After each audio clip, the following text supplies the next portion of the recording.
So in this case, we are going to consider another typical exam revision as we are preparing for the exams which are ahead of time.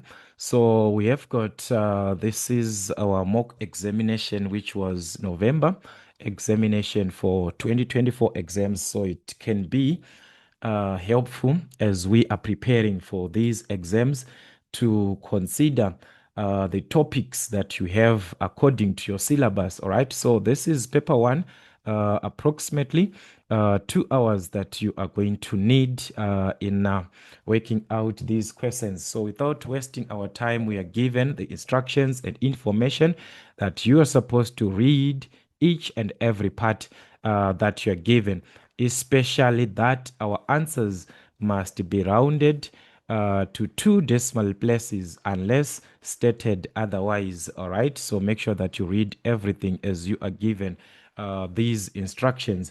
So without wasting our time, question number one we are given, which is the part of our multiple choice, where we have got choose the correct option by crossing X only to the letter for the correct answer. All right, so that is what we're gonna actually be working with, and so on and so on.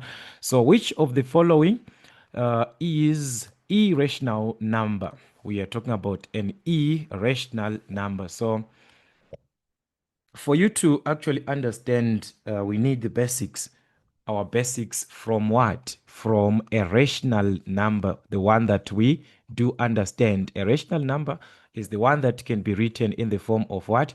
A over B as a fraction like this, where A and B are all integers that we are referring to. So meaning to say, when we are given something of this nature and A and B are integers, then we are talking about what? A rational. So irrational cannot be written as a fraction like that. That's an irrational. It cannot be written as a fraction. We cannot express it like that. Meaning to say, we are referring to all those non-terminating decimals or non-recurring decimals, the decimals that do not end. All right, you express something 0, 2, 3, 4, 1, 2, whatever that you are given, it does not end that decimal. Those are irrational numbers. So let us consider the ones that we are given as our options. The first one, A, we have got the fourth root of 16. We do understand this one. It is equivalent to 2. Let's say we do not know. You can use our calculator. That's shift. You press this x to the exponent. So you put 4 here. Then 16, as we can see, that's a 2. So 2 can be written as a fraction of a over b.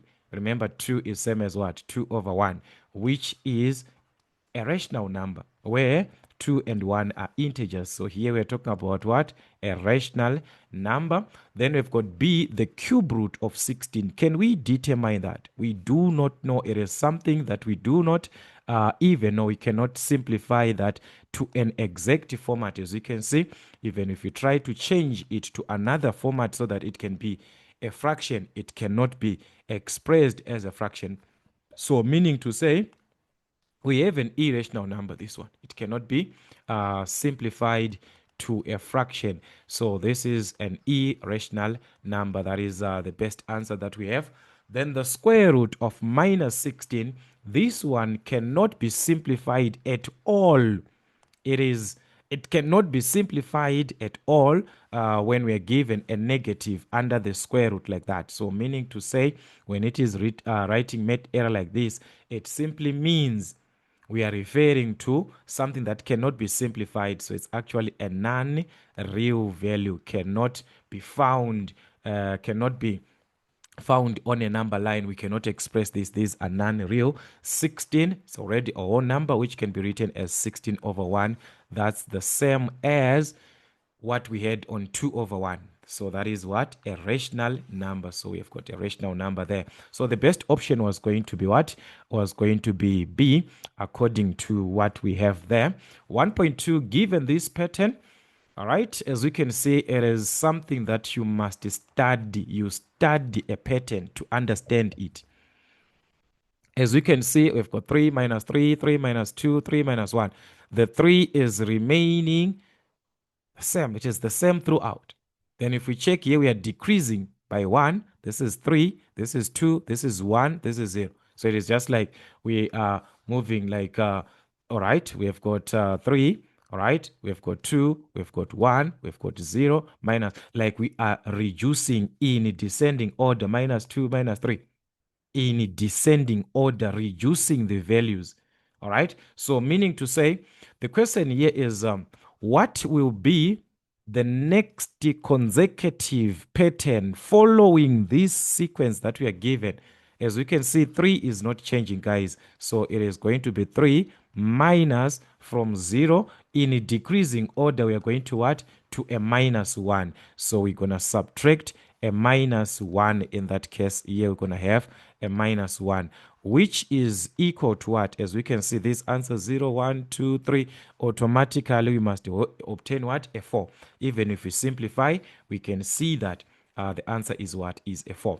All right, so that is the idea of the question. We just have to study how these numbers are written. 3 is not changing, but these numbers, they are reducing. 3, 2, 1, 0, minus 1, minus 2, minus 3, minus 4, minus 5, minus 6, and so on.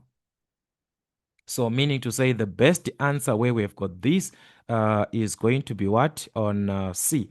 3 minus 1, which is equivalent to 4. So the best answer there was C. All right, so that is how these questions can be given, as just depends, guys.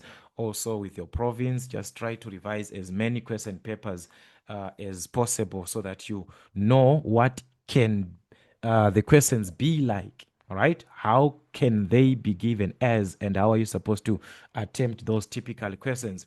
Which one shows a correct method for determining the value of this? All right, 1 over 3 minus 1 over 4, according to the way that we are given here. There is a method, guys, of simplifying where the 4 multiplies the 1, the 3 multiplies the 1. So it is going to be 4 multiplying the 1 minus the 3 multiplies the 1. Everything over the product of the denominators, which is the 3 times what? 3 times 4. So which one are we seeing that is the best answer is going to be what? On D, because 4 times 1 is what? Is 4. Minus 3 times 1 is what? Is 3. Over what? 3 times 4. So as we can see, the best answer was going to be on what? On D. All right, so that is it, guys. We move on to the other part of our question, which is 1.4. Which expression is equivalent to what we are given here? Simply expand the brackets, guys. Remember your distribution. So distribute by 4. That's 4 times 3, which is 12. 4 times x, which is what? Which is 4x. So the best answer is going to be what? C, 12 plus 4x. So that is what we have according to our answers. Then 1.5, if x plus y is 5. Take note, they gave us a certain expression here, which is equivalent to 5. What will be the value now of this? What is the value of 3x plus 3y? If we know the value of x plus y. So the question is, can you express this in form of x plus y? Can we obtain x plus y from what we are given? Remember your factorization. It can allow us to factor out what is common, which is the 3. By factoring out 3, we are going to remain with what? 3x divided by 3, going to be x. 3x over 3, this cancels. You remain with what? With x. 3y divided by what? By 3, this cancels. You remain with what? Positive y. So as we can see, we have simplified 3x plus 3y into this format. What is the reason? The reason is we need to see this, to see x plus y. Why? Because it is the one that is equivalent to what? To 5. Numerically, wherever there is x plus y, we know that there is what? A 5. So wherever we see this x plus y, we're going to put what? We're going to put a 5 there. So it was going to be 3 times the numerical value equivalent to x plus y. So 3 times 5 is what? Is 15. So that is it. The best answer there was going to be C, where we have got what? Where we have got 15. All right. So that is how we can play around with these questions. Just, guys, mathematics is just about practice, guys. Play around with questions. Find time. It's all about time. The time that you give. Give time, revise as many questions. It can be helpful in your revisions. All right. Anyways, let us see. Question 1.6. If we are given this equation, which is an exponential equation, 7 to the exponent of x is equal to 1, then what is the value of x? We know that if the bases are the same, the exponents will automatically be the same. So can we rewrite in the same base? There is a 7, there is a 1. How is that possible? Remember that 1 can be taken from any number, anyone, raised to the exponent of 0. So if it is any number, it means 2 can be raised to the exponent of 0 to give us 1. 10 can be raised to the exponent of 0 to give us 1. What about 7? 7 is also any number. So it means we can rewrite it in the base of 7 as we have got on our question.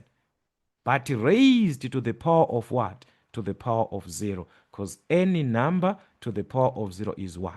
So therefore, us having the base of 7, which is the same, automatically our exponents will be the same. So therefore, x is equal to what? X will be equal to 0 because these are the same. So x is equal to 0 there, which is what the best answer was going to be D. So that is it. When we are given a 1, you just write it in that base, whether it was 10, whether it was 100 to the power of x is equal to 1.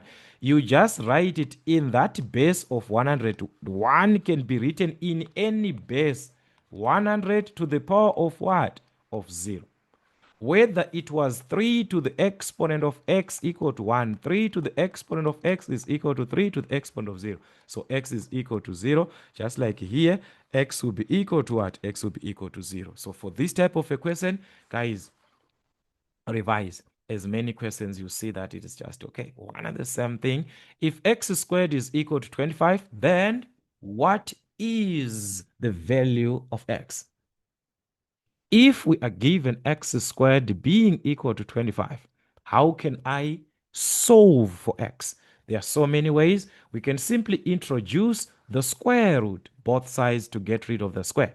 So that's x is equal to the square root of 25, which is plus or minus. From our grade 8 mathematics, we learned that the square root of any number is what? Plus or minus when solving equations. You must put plus or minus. So therefore, we are referring to two values, a positive 5 and a negative 5. That's it. So meaning to say the best answer was going to be D. All right, we could have solved the same equation in this manner.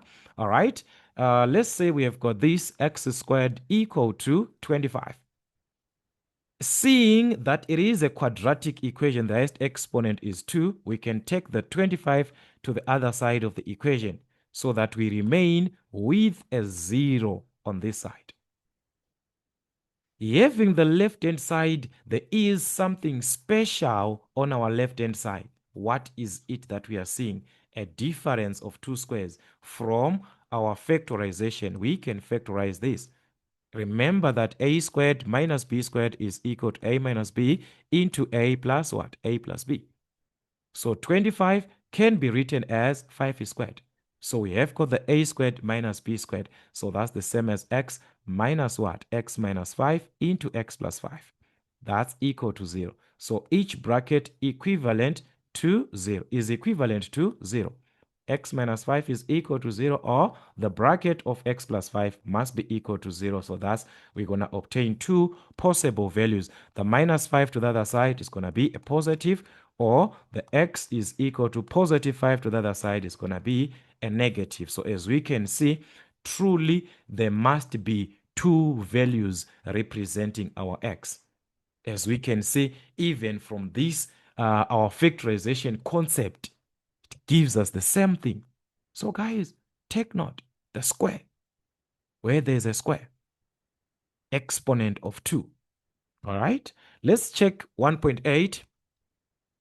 Which equation is equivalent to 2x plus 4 equal to 8? They are saying which equation, meaning to say we are not to obtain the value of x. We are not to solve. Do not solve. The question is not about solving. It is an equation to an equation. We just want to know something that is exactly the same as this. So just check your answers. 2x plus 4, they subtracted 4, here they added 4. Does that make sense? No. If we are to subtract a 4, because there is a 4 which is added, it is 2x plus 4. We subtract the 4, both sides of the equation. Both sides. So which one properly illustrates this stage? If it is there on our answers, is there any part? We can see it is happening on C. 2x plus 4 minus 4 is equal to 8 minus 4.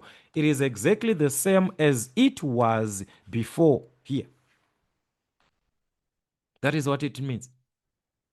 It will be exactly the same as it was before by subtracting a minus 4 both sides.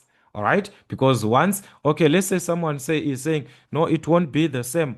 It's gonna be the same, guys, because if we subtract that, all right, if we take this 4 minus 4, that's a 0. You take this plus 4 to the other side, so it will be 2x plus 4 is equal to 8. It will be back to this stage. They are simply asking for an equation. When you are to rewrite it back, it must go back to the original stage. So this minus 4, the minus 4 cancels. Whether you take this to the other side or you take this to the other side, it goes back to the original equation. So here it was not about solving. If it is solving, they're going to ask you what is the value of x that you must solve. Or they can properly ask you solve for what? For x.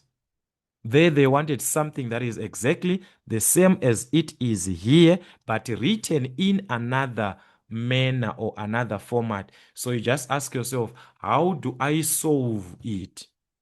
From the process of solving, but do not solve. All right. 1.9.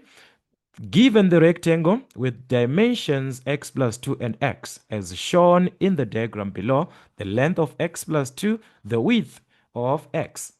What is the area of the rectangle? We do understand whether this is 5, this is 2. The area of a rectangle is length times width or length times breadth, where I can multiply 5 times 2, which is 10 square units. Numerically, if I am given numbers, I can do that. So what's the difference when there is x plus 2 and x? There's no difference.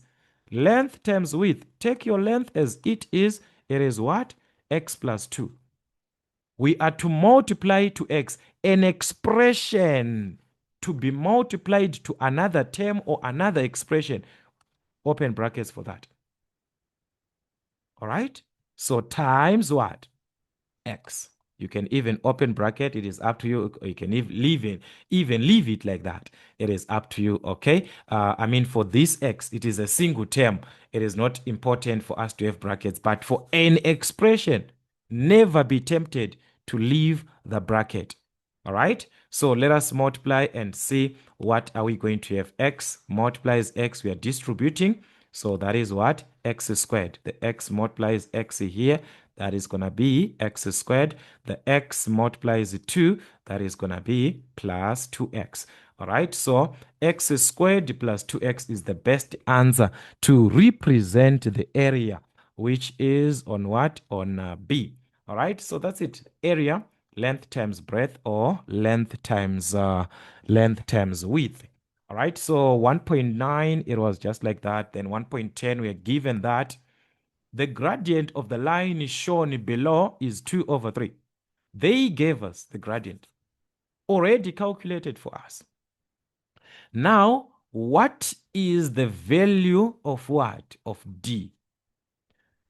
Okay, remember when I talked about determining gradient, I referred to different ways calculating gradient where we can use the formula change in y over change in x. But in most cases, we had to opt now using it as a formula y2 minus y1 over x2 minus x1, or someone can write as y1 minus y2 over what? x1 minus x2. We were used to that very, very much.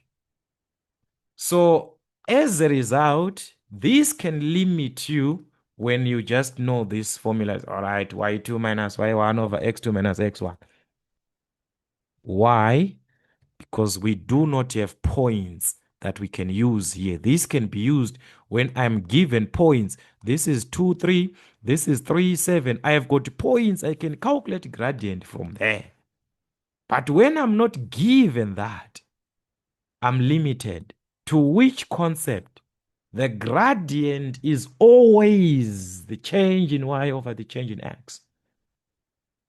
Always.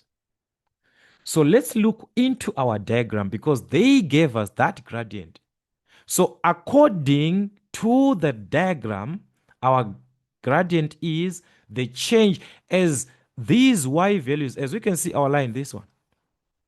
The change in y, you can be increasing, going up, then you go this side, like to say the change in y, positive y, over the change in x, we are going to the right side, that is positive what? X.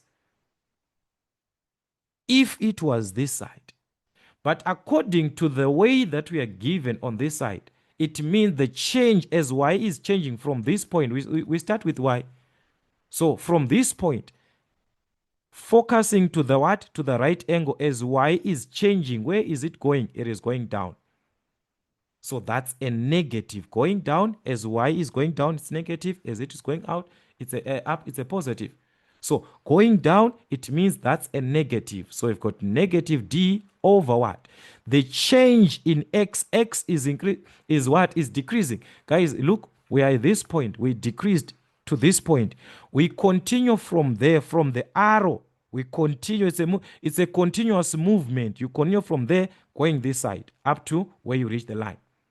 So it's a continuous movement that you must have.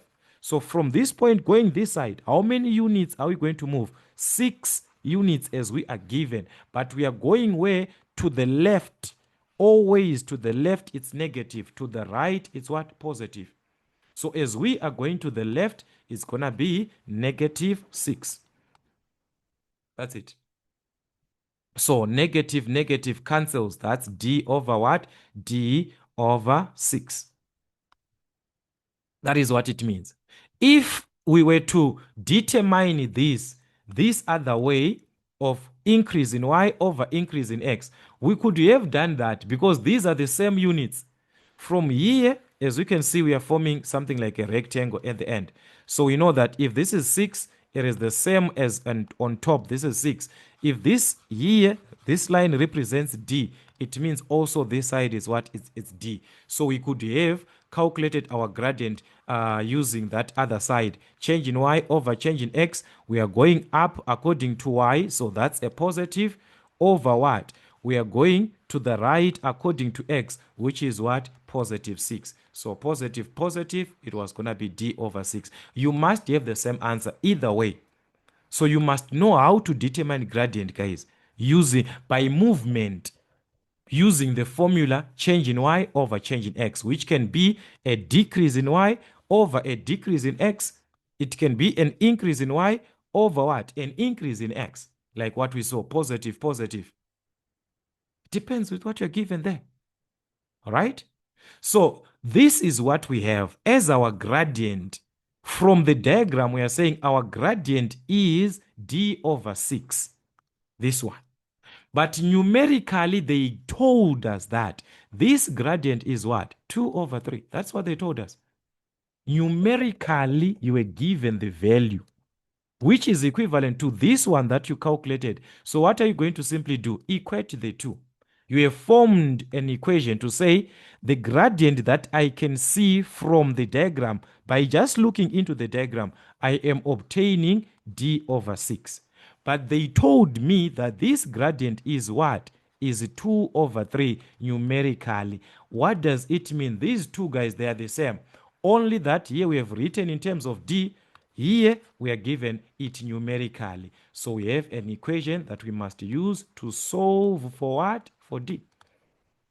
It's an equation. Given two fractions, simply what? Cross multiply.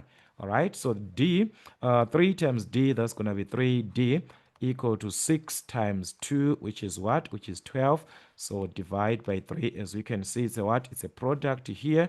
So that's our d, which is going to be what? 4. 12 divided by 3, that's a 4. So the best answer for d was going to be 4, which is on what? Which is on B. So that is it.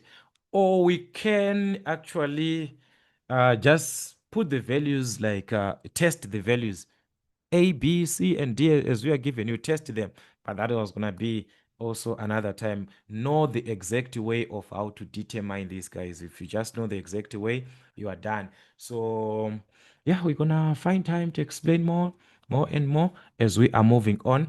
But if you check on the introductions, I explained also these typical ways of determining gradient. Let's move on to question number 2. Question 2, we are given that 2.1, state whether the following statements are true or false. These statements that we are given, are they true or they are false? 2.1, 1, the square root of 11 is a rational number. Is that true or it is false? All right. Can we simplify? Remember, we talked about, guys, a over b, about these rational numbers can be written as a over b. So can we rewrite that square root of 11 in as square root of, as what? As a over b. Let's get our calculator. Square root of 11 is equal to what? As we can see, it cannot be simplified. If we try to change it here, it cannot be written as a fraction, a over b. So it is not a rational number. This is what? This is false. 2.12, the square root of minus 121 is irrational. No, this one cannot be simplified at all. If we cannot, it's a non-real value. Square root, let's get our calculator. Square root of what? Minus 121. Look, cannot be simplified. So that's what? A non-real. Cannot be simplified. Is 3 to the power of 0 non-real? Guys, 3 to the power of 0 is what? It's 1. And 1 over 1 is a rational number. A rational number is what? Is a real number. It is part of real numbers. So this cannot be. So this is what? This is false, right? So here we said it's what? They said irrational, so we said it's false here. This one is false here. All right, so meaning to say everything was false there. This one is an irrational number, not rational. All right, state the property of this y plus x is equal to x plus y. Remember, the properties, when you deal with, there are a lot of properties that we have. Talk of the distribution, the commutative, associative. So which one is it where addition of y plus x is equal to x plus y? Remember, this is what? Commutative law of what? Addition. All right, so this is commutative law of addition. All right, meaning to say 2 plus 3 is the same as what? 3 plus 2, whenever we are dealing with what? Addition. All right, calculate the value of this without using what? A calculator. So if we are to calculate this, 2.3, we've got negative into 5 plus 4 raised to the exponent of 3 divided by what? Minus 3 times 3. Okay, let's check what we have got here. If we are to simplify, remember also your BODMAS or BOMDAS, depends with what you're given. Some they use BOMDAS.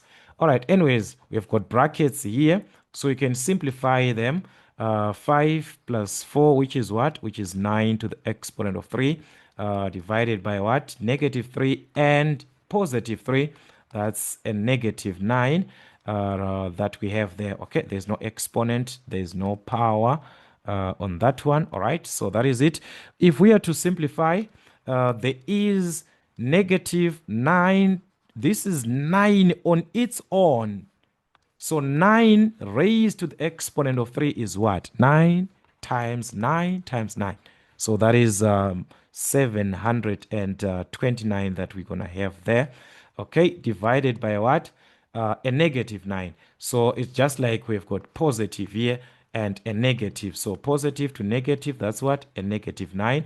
The same thing that we are seeing here, negative expands the bracket. So it's just like negative to a positive. It's what? It's a negative. Negative 729 divided by what? By negative 9. It is just the same as we are writing this as minus 729 over minus 9, where this can cancel, and 9 into this was going to give us 81. Guys, the last stage, you can even use your calculator there. All right, use your calculator there. Minus 729 divided by what? By negative 9. All right, that's 81. So that is going to give you 81 at the end. Okay, so that is it. Your body mass. So the answer there was going to be 81. Let us check another part of our question, which was given this simplify, determine, HCF 2.11 and the LCM. All right, so let's see the numbers that we are given. The first one is the cube root of what? 216, which is 6. From our calculator, the cube root of 216 is what? Is 6. So meaning to say we've got 6 instead of this is just a 6, a number that we can see 6. So 6 as a product of its prime factors, as you can see, the other number is given as a product of what?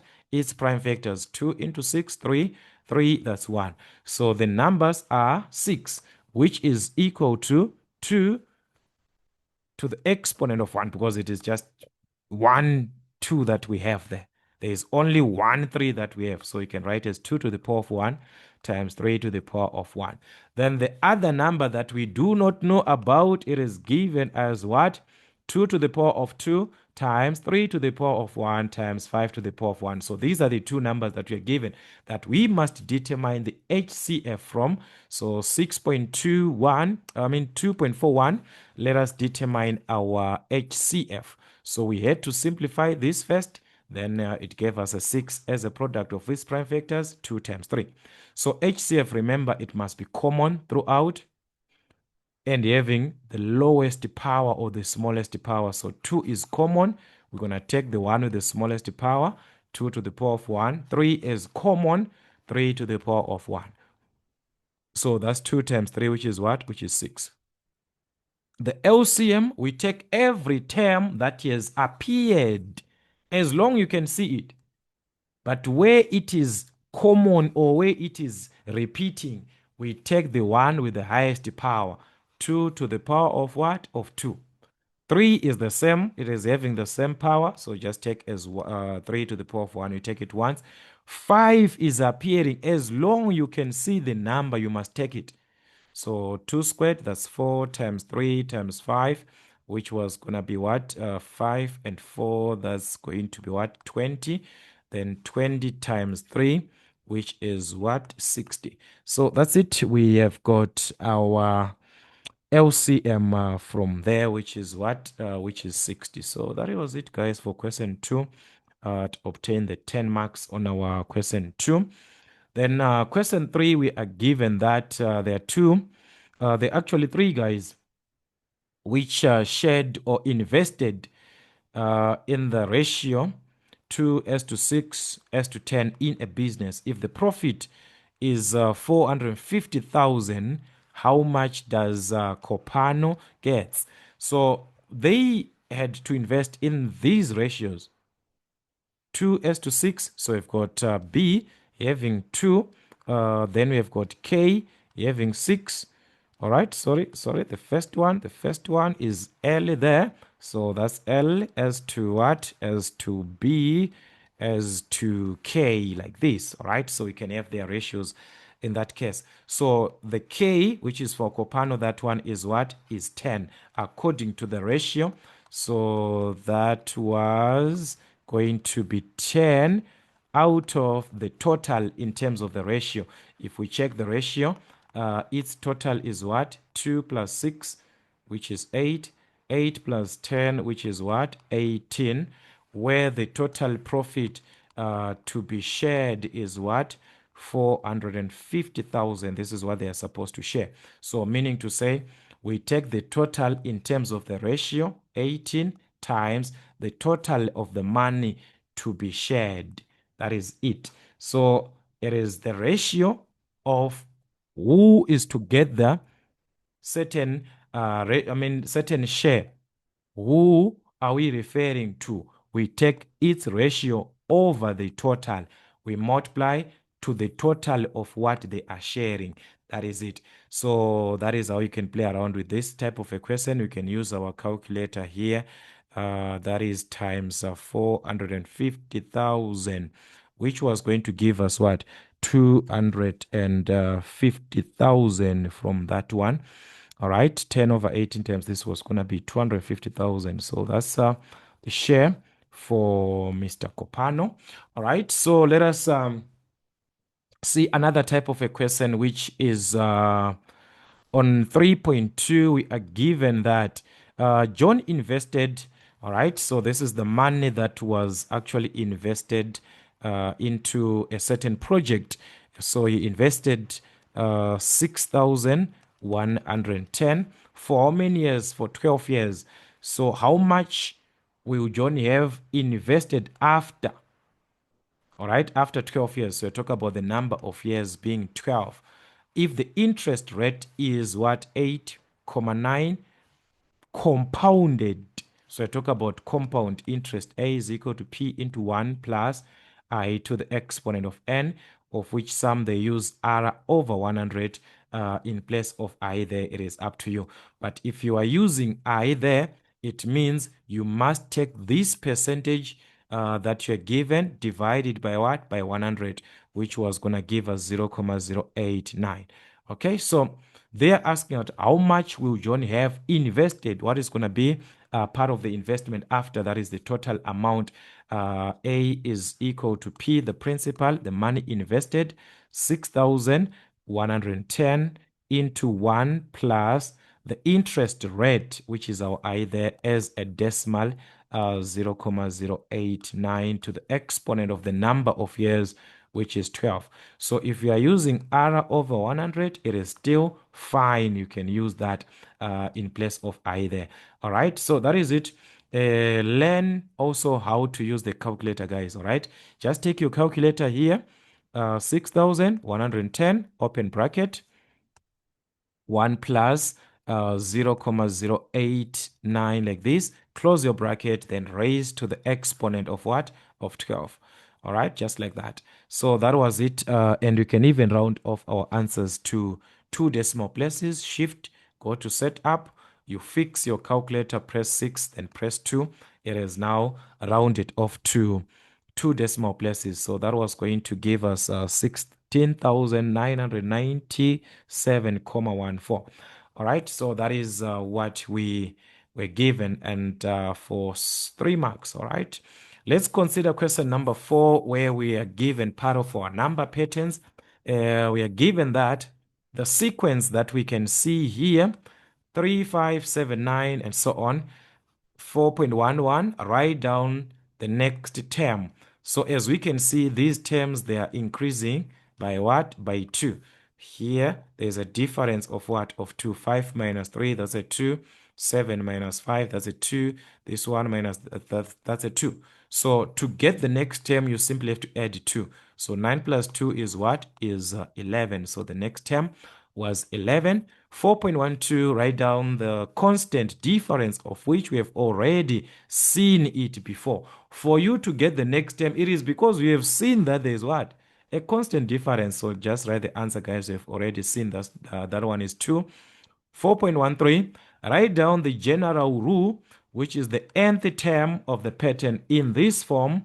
Remember, I say that in order for us to determine the nth term, Tn is equal to Dn plus C, where D represent our constant difference, of which we already have that one, which is 2. So we're going to substitute that Tn is equal to 2n plus C, where you must calculate the value of C by substituting any of the corresponding terms. Is it the first one, the second one, the third one, the fourth one, according to you? So we can use the first one. T1 is equal to what? T1 is equal to 3. So let's substitute this and find C. We are supposed to calculate the value of C. Calculate the value of C. All right, calculate the value of C. So substituting this T1 from Tn, it means n is what?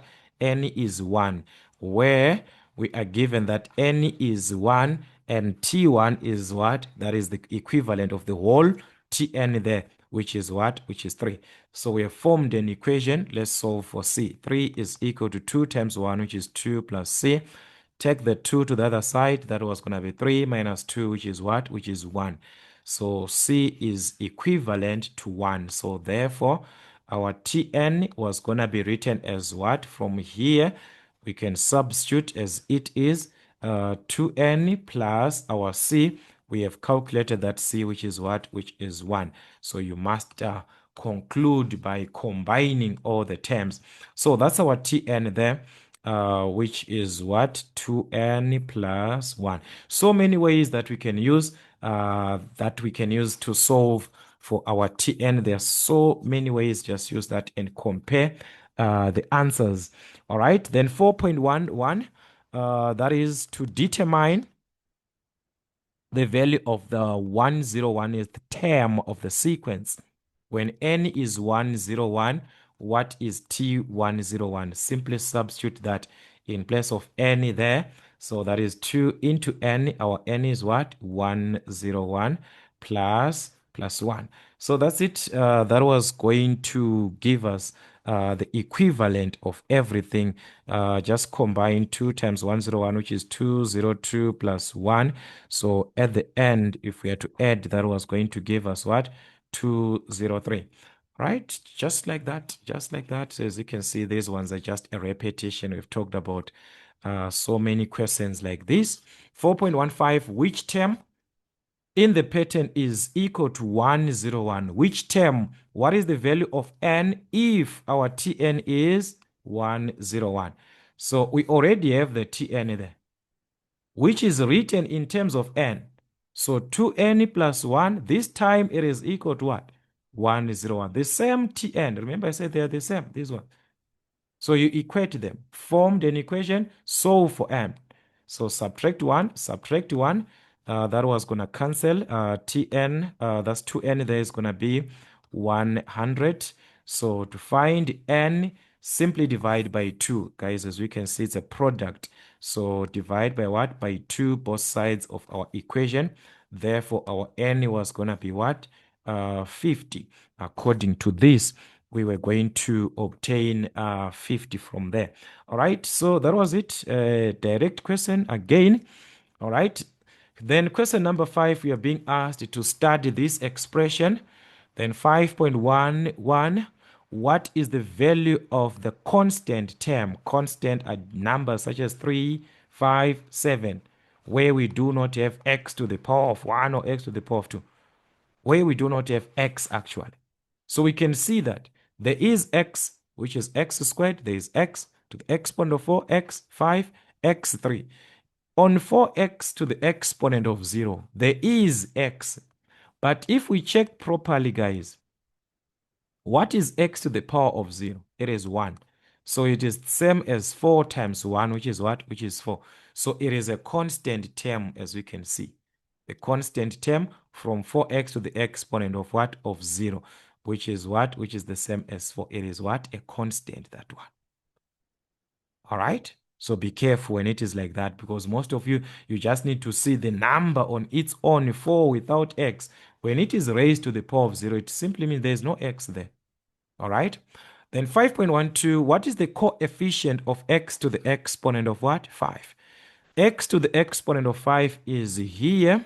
And where we can see the x to the exponent of 5, the number or the term, whatever that is multiplying x to the exponent of 5 becomes a coefficient. Whether there was another letter, whether there was whatever that is there, it becomes your coefficient, the term or the number multiplying what you're given there. So our coefficient is what? Minus square root of 4 over what? Over 3. All right?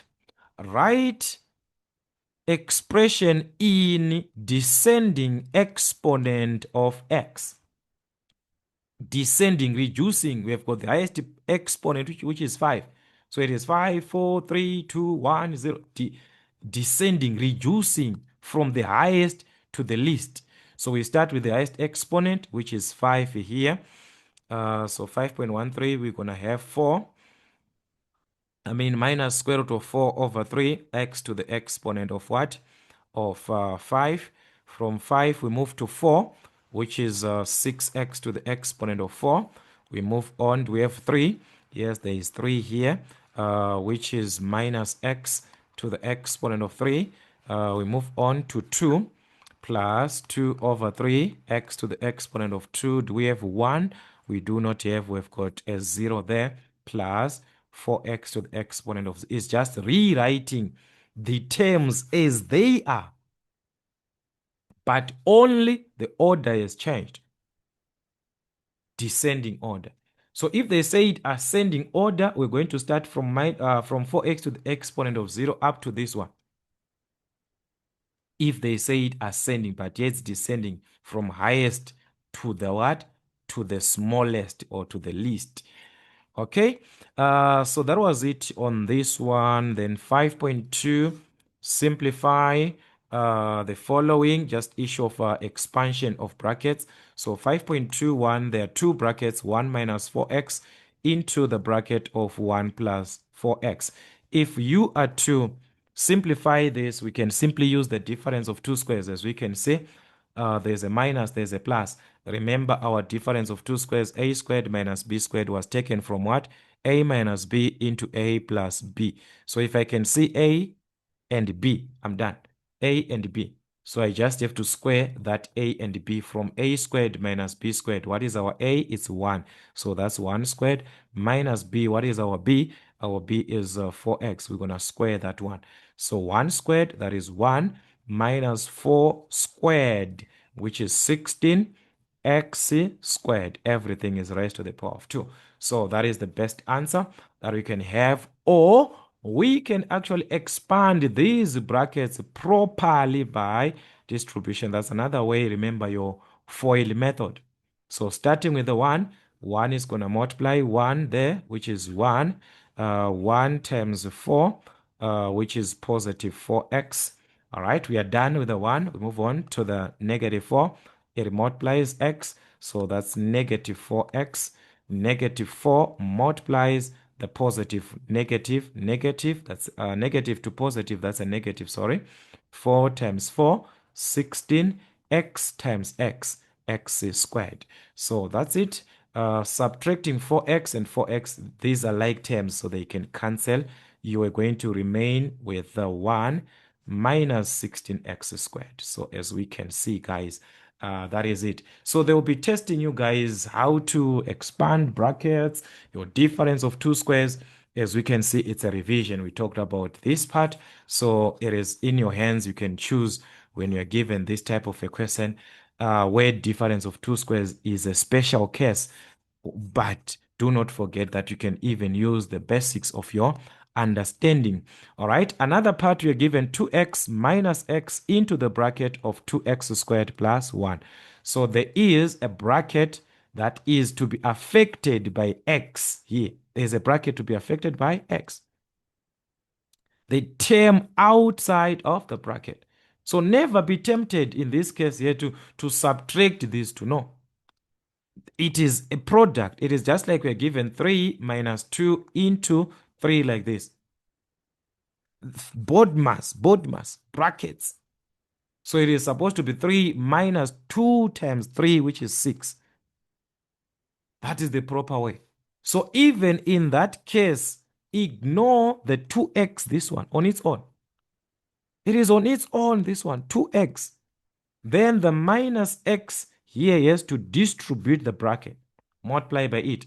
Negative x times 2x, that's negative 2x to the exponent of 3. Remember, when you're multiplying, that's going to be issue of what? Adding the exponents, 1 plus 2, which is 3.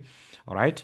Minus x multiplies positive 1. So that's minus x positive to negative. That's a negative x times 1. All right.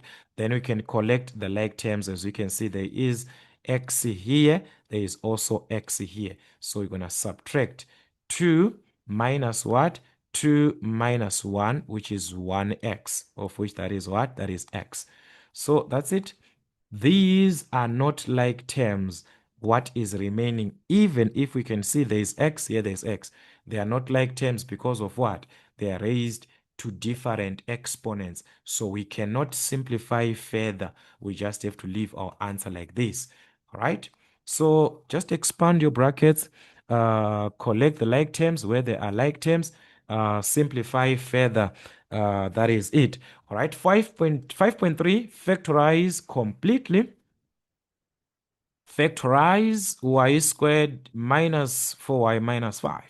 All right. Remember, from our basics of our trinomials, we can see y squared there, the coefficient of y squared is 1. So just going to have two brackets. All right. That's y and y there, y times y to give us y squared. Remember, I said you focus with what? The constant minus 5. What are the products, the factors of what?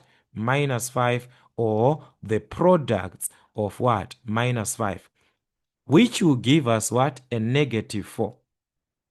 So minus 5 times 1 gives us a negative 5. Those are factors. 5 and minus 1, these are factors of what? Minus 5. But when we add, we must get a negative 4. When we add, if I add this, where do I get a negative 4? It is the first one. Minus 5 plus 1 is what? Minus 4. So these are the numbers that I want. Minus 5 and what? And 1. So that is what I'm going to put here. Those numbers, minus 5 and what? Plus 1. The order does not matter which bracket you started with. In this case, are you going to start with the y plus 1? Are you going to start with the bracket of y minus 5? The order does not matter. All right. So that is it on that one. Let us consider 5.32. 5.32, we are given 3 into the bracket of x minus 1 plus 3 into the bracket of x squared minus 1. Okay. We can see that they are, when you see a question like this, guys, there is a plus here. The sign here is important. It separates two terms to say they are terms. Yes, we know that x minus 1 is an expression, but now we do not take it. We take it as 3 into x minus 1. So we just say this is a whole term and this is another term. That is how we're going to treat it. Is there anything common that we can factor out? Before that, we can see that the second term, because we're saying this is our first one, and there is a second one. On the second part here, there is a difference of 2 squares. X squared minus 1. It's a difference of 2 squares. Remember, it is the same as x squared minus 1 squared. So we have got two brackets, the x minus 1 into what? Into x plus 1. A difference of 2 squares. So before we look into what is common between the given brackets there, let us consider factorization of what? The difference of 2 squares, x minus 1 into x plus 1. Now let us consider the 2 as separated from the positive. You separate from the sign that is in between. So you treat this one as a single term. You treat this one as a single term. That is how you can win whenever you're answering this question. You treat it as a single term. When you treat it as a single term, it means you can see what is common between the two terms. Here there's a 3, here there's a 3. So I can factor out 3. There is x minus 1 here, there is x minus 1, meaning to say I can factor out that one. So when I factor out this, what am I going to remain with on the first term? Remember I said we treat this one as a first term. So if we take the first term divided to what we factored out, as you can see, they are the same, they will cancel. It is like this, 3 into x minus 1 over what we factored out, 3 into x minus 1. Exactly the same, they will cancel, so you get a 1. Plus, as we can see here, we do the same thing, this part divided to this. As we can see, it's going to remain with what? X plus 1. But let's do it. 3 into x minus 1 into x plus 1 divided by what? What we factored out, what we removed outside of the bracket. 3 into x plus 1. 3 and 3 was going to cancel. X minus 1, x minus 1. What do we remain with? X plus 1.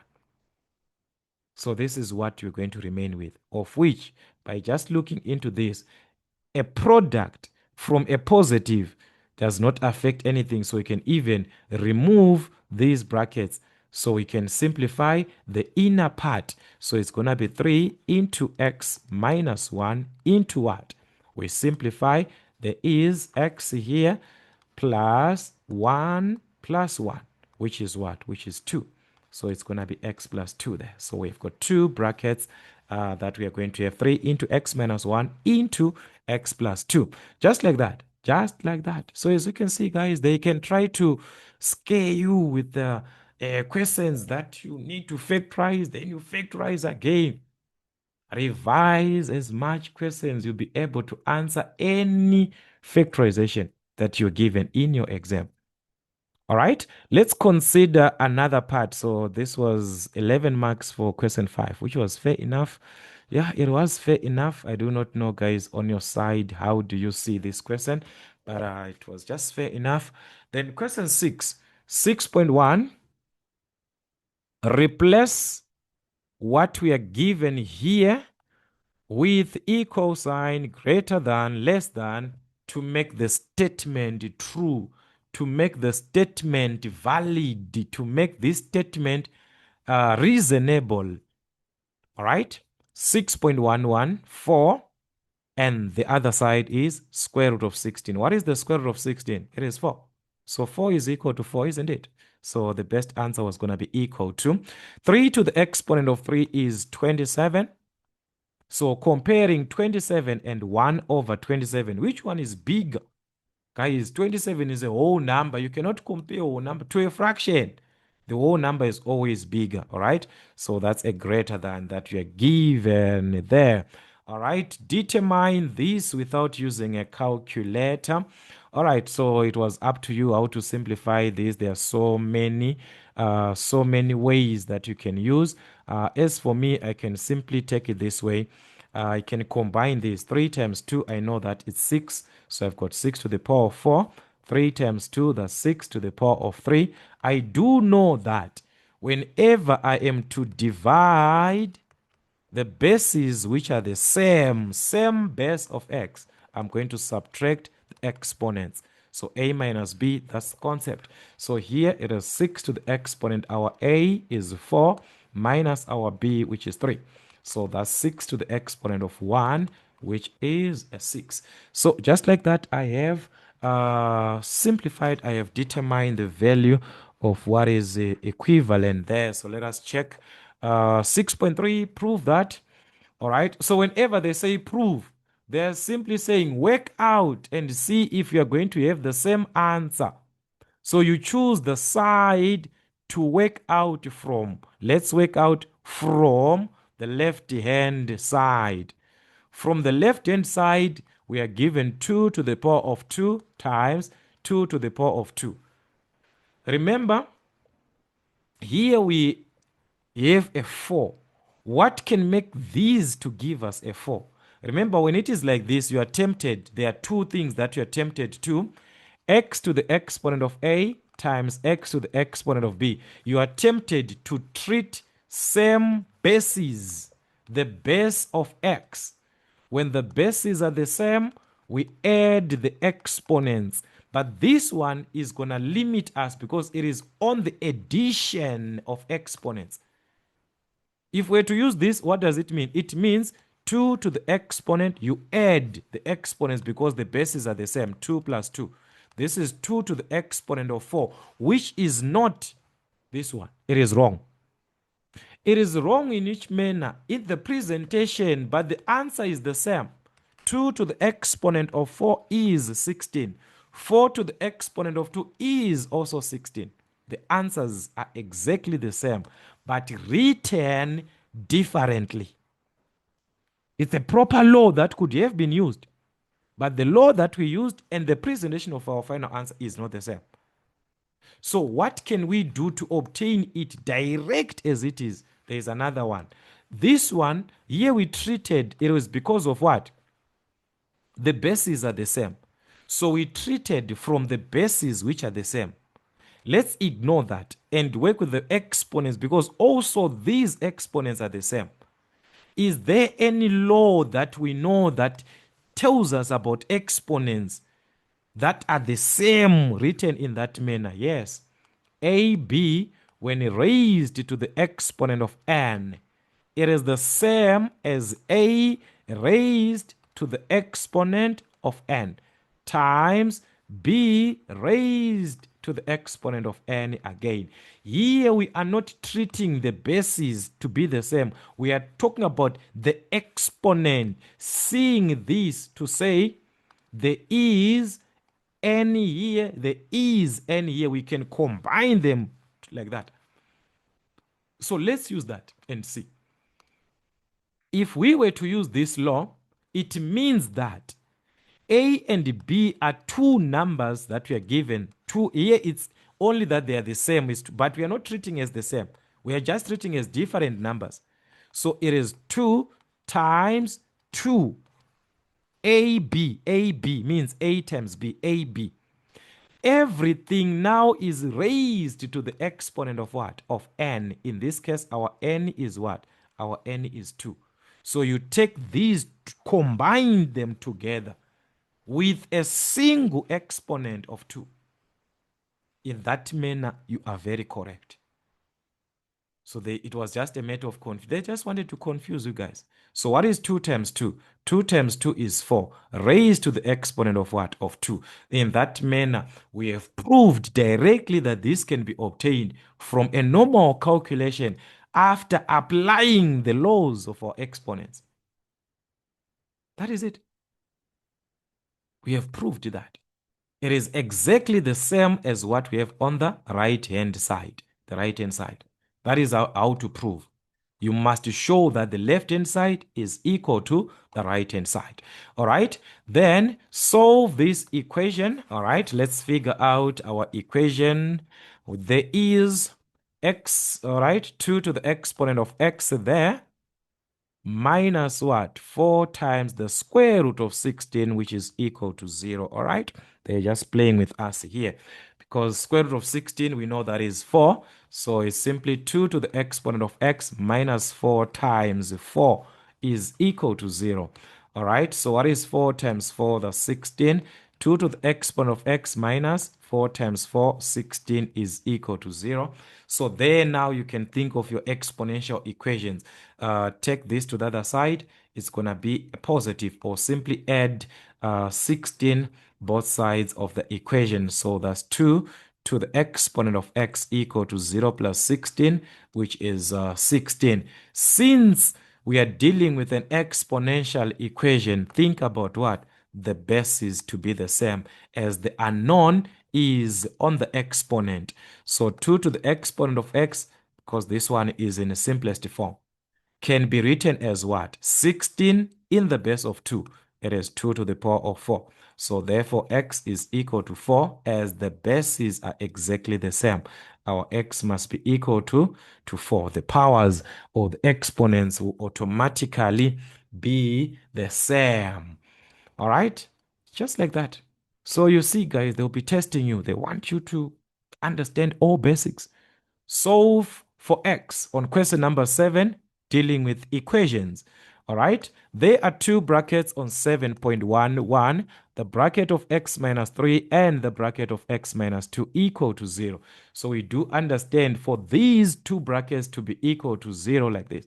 I mean, for the product to be equal to 0, it simply means either one of these, x minus 3 must be equal to 0, or the bracket of x minus 2 must be equal to 0. So we can solve for x. Because this is a linear equation, the ones that we are used to. Take the minus 3 to the other side, it's going to be a positive. 0 plus 3, which is 3.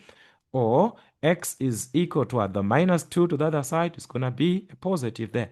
So 0 plus 2 is 2. So these are the possible values of x. Or by just looking into the question, guys, you can see x to the other side is positive 3, minus 2 to the other side. Guys, you can just look into the question and write your answers already. They factorized this one for you.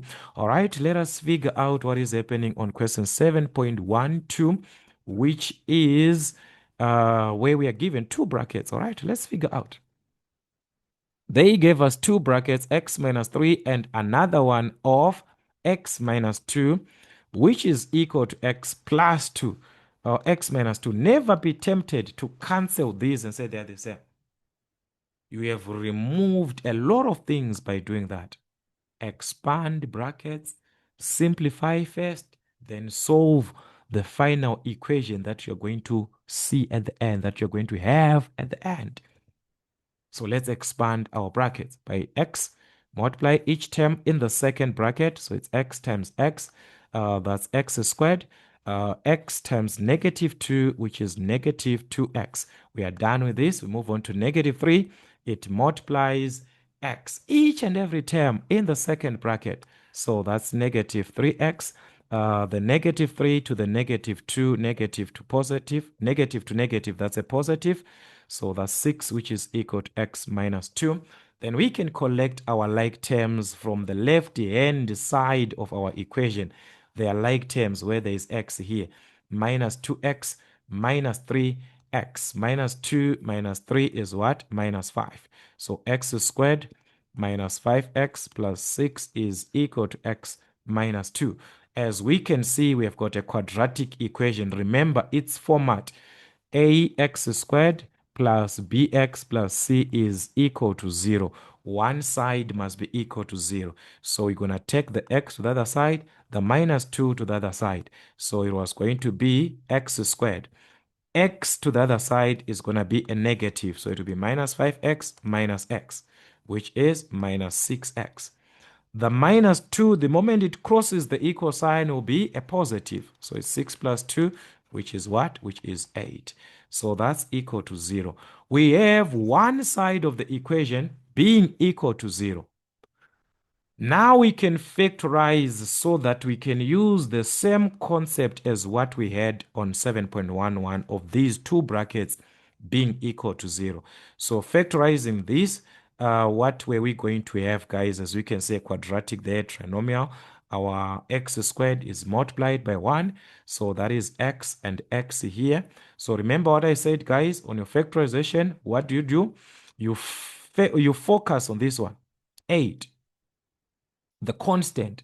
What are the factors of 8? Which will add up to minus 6.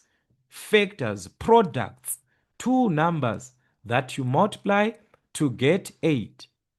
There is 4 and 2. There is minus 4 and minus 2. But when we add these factors, we must get a negative 6. Which one is going to give us a negative 6? That's minus 4 and minus 2. So those are the two numbers, minus 4, minus 2. So therefore, we can solve for x. Just like if we check the first question here. Two brackets equal to 0. What does it mean? Therefore, x is equal to what? Minus 4 to the other side of the equation was going to be a positive, or the minus 2 to the other side of the equation was going to be what? A positive 2. So x is 4, or x is equal to 2, just like that. Just like that. So it was it, okay, for 3 marks. All right, no problem. But that was it. That was it. As you can see, equations, they're interesting. They are interesting to work with. You can even prove by substituting those values of x and see if the left-hand side is equal to the right-hand side. On 7.13, they gave us 2x minus 5 over 5 plus x plus 7 over 2, and they said it must be equal to 8. So from there, you must solve for x. All right. So we can consider addition. Remember, if you're adding fractions, let's just say, let me bring you back to your addition of fractions. Remember, there's an easier way. Let's say I've got 1 over 3 plus 2 over 7. We can add these by doing this. 7 multiplies here, 3 multiplies here, then the denominators, they multiply each other. So it was going to be like this. 7 multiplies 1 plus 3 multiplies 2, then the denominators, you just combine them. 3 times 7, you multiply them like that. So using that, guys, even for algebraic, you can do that. The 2 gonna multiply this, the 5 is gonna multiply this, so it was gonna be 2 into what? 2x minus 5 plus the 5 multiplies x plus 7. But the denominators, take note, you must also combine them together by multiplying them 5 times 2. So it's going to be 5 times 2, which is what? Which is 10. All right. Anyways, that's it. 8 over 1. So that is it. Let us expand our brackets and simplify further. 2 times 2. 4x, 2 times negative 5, negative 10. 5 and x, that's 5x. 5 times 7, which is 35. Everything over 5 times 2, which is 10. So that's equal to 8 over 1. Let us simplify first the numerator, as we can see that they are like terms. 4x and the 5x, add these together. That was going to give us what? 9x. All right. Then the numbers minus 10 plus 35, that's 25. 35 minus 10. 35 minus 10, that's what? That's 25, isn't it? So we're going to have 9x plus what? Plus 25. 9x plus 25, everything over 10 is equal to 8 over 1. So to solve for x, we can do this by simply cross multiplying. So 1 is going to multiply everything there, which is 1 times 9x plus 25 is equal to 10 times 8, which is 80. All right, multiplying by 1, guys, as you can see, does not affect anything. All right, so solve for x, subtract 25, both sides of our equation. That is going to be 9x is equal to 80 minus 25, which is what? 55. So divide by 9, that's our x. So x is 55 over 9. Okay, we can even leave it like that. You can have it as a decimal. It's up to you. It is up to you. But that is it. That is it. That is it. These are the stages that were necessary. It was how many marks? Just 3 marks. But the marks there were too small, too little, guys. All right. Anyways, but it's exam. Remember, it's exam, guys. So it can be like that. They can give more marks. They can give less marks. They'll be just trying to balance the marks with the exam paper. Anyways, 7.2, we are given that Selo is planning the garden actually with path. All right, there's a path. This one that makes through the garden. So there's a path which makes through the garden. This is a diagram of a rectangular garden, as we can see. The white area is a rectangle that is 1 meter wide. 1 meter wide. What about the length of that? It is going up like this. So it is the same as the x that we are given. So that is x what? That is x meters, okay? Show that the area of the shaded portion, this part and this part, of the garden is x squared plus 3x. square meters. To obtain the shaded area, we can simply talk about the area of the whole shape minus the unshaded part. So area, let me just say area shaded, guys, in short, right, will be equal to total area of the shape. So it's going to be total area of the shape minus area of the unshaded part. The unshaded part is the white part, this one, the one that is in white, the path. The total area is a rectangle, which we know its area is length times width or length times breadth.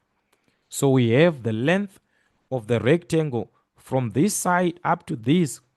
You see, they gave us the whole length there. X plus what? X plus 4. So x plus 4, that's our length, times the breadth or the width of the rectangle. This one, the width, which is x meters. So that's x there. So this is the area of the total part, the total area, the whole shape.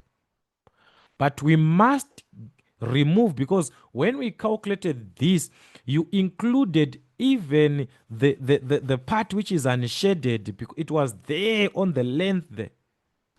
So we must remove it now. What is its area? Still, it's a rectangular thing. Length times breadth. What is the length? It is x times the breadth, which is the width. How wide is it? It is 1 meter. So x times 1. So that's it. Let us expand the bracket and simplify, guys. As you can see, there's a bracket there. Multiply by what? X, which is outside of the bracket. X times x, which is what? X squared. X times 4, which is 4x. Minus x times 1, which is x. So it is going to be, if we simplify, that is going to be x squared, 4x minus 1x. 4 minus 1 is 3. So that's going to be 3x, just like that. So it's going to be x squared plus 3x. Exactly the same that we are given there. So this is our area. In what? In square meters. Just like that. The area of the part which is shaded. Total area minus the shaded region. All right, let's consider another part of our question, which is question number 8. Given this equation, y is equal to 2 minus 2x, a certain function, which is a linear function. Use the table below to determine the values of a and b. The value of a, where x is what? Where x is minus 3. Just substitute, guys. X there, substitute. It's what? It's minus 3. So in place of x, we're going to put minus 3. Just like that. So y is equal to what? Because y represents the value of a. So y is equal to 2. That's minus 3 minus minus. Yeah, minus minus, guys. It's a positive. I left something here. I left a 2. That's a minus 2 there. So it's minus 2 times minus 3, which is positive 6. So y is going to be positive what? Positive 8. So that is the value of a. So a is equal to what? 8. Just like that. All right. The same thing, same concept for b. B is the x value where we are given the y value. What is the x value? We have the y value. Y is what? Minus 6. So minus 6 is equal to 2 minus 2x. You solve for x. Just like that. All right. 2 to the other side is going to be a negative. Negative 6, negative 2, that's negative 8, which is equal to minus 2x. So to find the value of x, simply divide by what?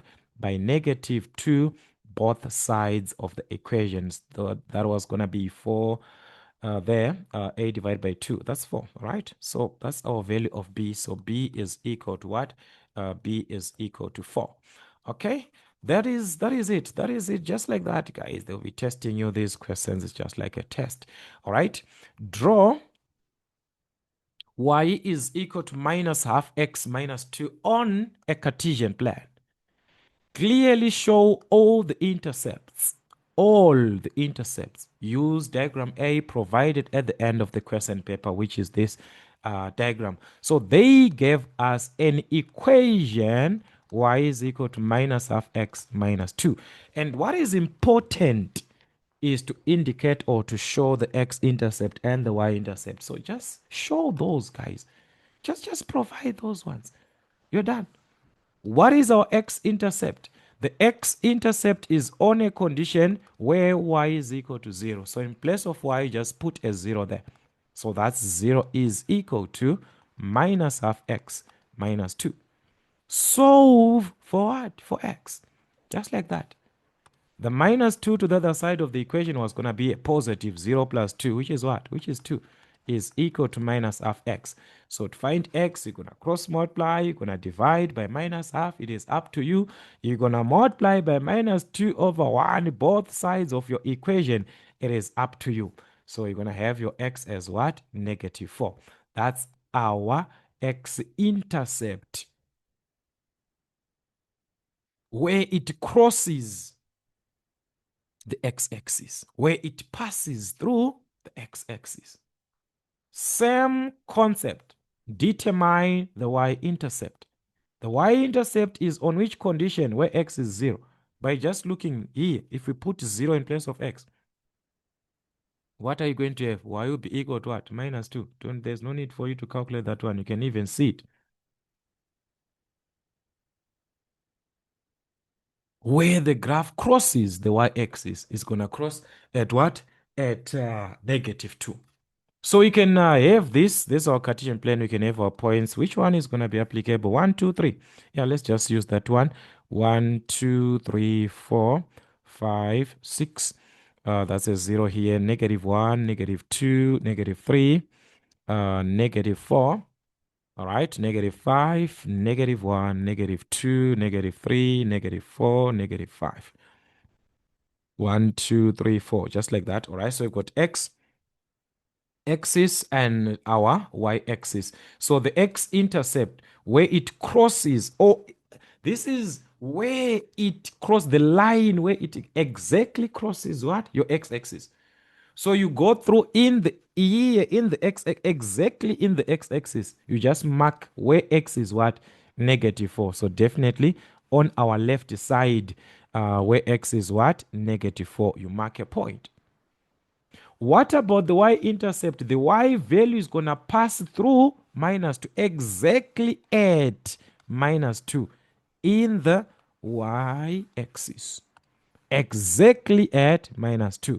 With these 2 points, a straight line can be drawn. With these 2 points that we are seeing, a straight line can be drawn. All right, so just having our straight line in that case. All right, let's just have this one. All right, we can simply join the points, the minus 4 to the what? To the positive 2, using our ruler. It must cross through minus 4. It must cross here at what? At negative 2. You're going to have a line which is similar to this one, passing through minus 4 and what? And minus 2 in the y-axis. You can even write the equation of the line as we are given y is equal to what? Minus half x minus 2. So those are the two important in order for us to have the straight line. So y is equal to minus half of x minus 2, just like that. Just like that. So that was what we were going to have as our graph at the end of the day. And we give it 8.3. 8.3, they are saying two linear graphs, F and G, are drawn. So there is F and there is G, all right? On the same Cartesian plane, A and B are the intersection of F. At the intersection of F. And the point C is the point where the two graphs intersect. A and C at the guys, these guys, they just right. At the intercepts, not intersecting here. At the intercepts. All right, these are the intercepts of F. The x-intercept being our A, all right, which is our x-intercept here, and B being what? Our y-intercept of F, all right? Then, and C is the point where the two graphs intersect. Yes, this one, it is where the two graphs intersect, the point C. All right. Anyways, that is what we are given. So the first part of our question, which is 8.31, was to determine the gradient of line G. The gradient. Determine the gradient of line G. G, this one, this is our line G. This one, D, this one, G. What is its gradient? Guys, can we have the gradient of a horizontal line? What is its gradient? Remember, the gradient, it is from the change in y over the change in x. So on line G, you were going to say there is a point C. But as you can see, it's a horizontal line, this one, where the y value is the same. Remember, a point is made up of x and y. So where it crosses the y-axis, the y-intercept, it's at what? -3. So on that point, it is what? 0, -3. So you have got 2 points which lie on G. The 0, -3 and the 2, -3. Let's calculate and see what was going to happen here. x1, y1, x2, y2. The gradient being the change in y over the change in x. y2 minus y1 over x2 minus x1. y2 is -3 minus minus y1, which is -3 over x2, which is 2, minus x1, which is 0. So it was going to give us negative, which is positive here. -3 plus 3, that's a 0 over 2, of which 0 over 2 is what? It's 0. So the gradient is 0. Whenever you are given a horizontal line, guys, I explained on the introduction of these straight lines, there is no need for you to even figure out there is going to be a point there, this and that. The gradient of a horizontal, as long it is a horizontal line, it's 0. And the gradient of all vertical lines is undefined. It cannot be simplified for all vertical lines. So knowing this, there was no need for you to do this. You just need to arrive the answer. All right, this is for the sake of revision so that we can see the facts that we refer to, and the calculation gives us the same thing. It is one and the same thing. Do not just answer because of the facts that you know, but also try to do it and see it is just one and the same. Anyways, let us check. 8.32, determine the equation of the straight line defined by f, in the form of y is equal to mx plus c. So f is the straight line which we can see on our graph, which passes through the points B, C, and A. It is those points, they are on what? On f. Using 2 points, we can determine the equation of a straight line. What are the 2 points? B and C. So using B, which is what? 0 minus 5, and C, which is 2 minus 3. Determine the equation. Remember the equation y is equal to mx plus c. We must find m first, which is the gradient. So what is the gradient? x1, y1, x2, y2. Remember the gradient. So the gradient of the line f, y2 minus y1 over x2 minus x1. Y2 is -3. Y1 is -5 over x2, which is 2, minus x1, which is 0 there. All right, so that is it. Negative, that's a positive. So it was going to be a positive here.